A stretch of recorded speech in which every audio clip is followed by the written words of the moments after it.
CBSE evaluation విషయంలో ఓ యువ విద్యార్థి లేవనెత్తిన సందేహం దేశవ్యాప్తంగా చర్చకు దారితీసింది. జార్ఖండ్ చెందిన 17 ఏళ్ల సార్థిక్ సిద్ధాంత్ 12వ తరగతి చదువుతున్నాడు. Central board of secondary education CBSE ఏడాది 12వ తరగతి పరీక్షా మూల్యాంకనానికి ఆన్ స్క్రీన్ మార్కింగ్ ప్రవేశపెట్టింది. తీరా ఫలితాలు వచ్చిన తర్వాత చాలామంది విద్యార్థులు తమకు తక్కువ మార్కులు వచ్చాయని, మూల్యాంకనంలో లోపాలున్నాయని ఆరోపించారు.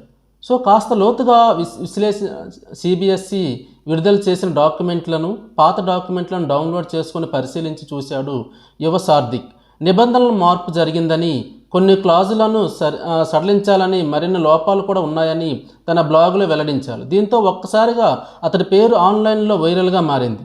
అధికారులు అప్రమత్తమయ్యారు. సో సార్థిక్ ఆరోపించిన అంశాలను వివరంగా తెలుసుకోదలిచిందని అతడికి సిబిఎస్ఈ పార్లమెంటరీ ప్యానెల్ని ఆహ్వానించారు. సో కమిటీలో సిబిఎస్ఈ చైర్మన్ రాహుల్ సింగ్తో పాటు ఇతర ఉన్నతాధికారులు హాజరయ్యారు. సార్థిక్ ఇచ్చిన ప్రజెంటేషన్లో తాను గుర్తించిన పలు లోపాలను వారికి వివరించాడు. మొత్తానికి జార్ఖండ్ విద్యార్థి లేవనెత్తిన ప్రశ్న దేశవ్యాప్తంగా ఉన్న విద్యా వ్యవస్థను పరీక్షగా మారింది. సో ఇది సిబిఎస్ఈ ఎవాల్యుయేషన్కి సంబంధించిన ఇన్ఫర్మేషన్. Thank you.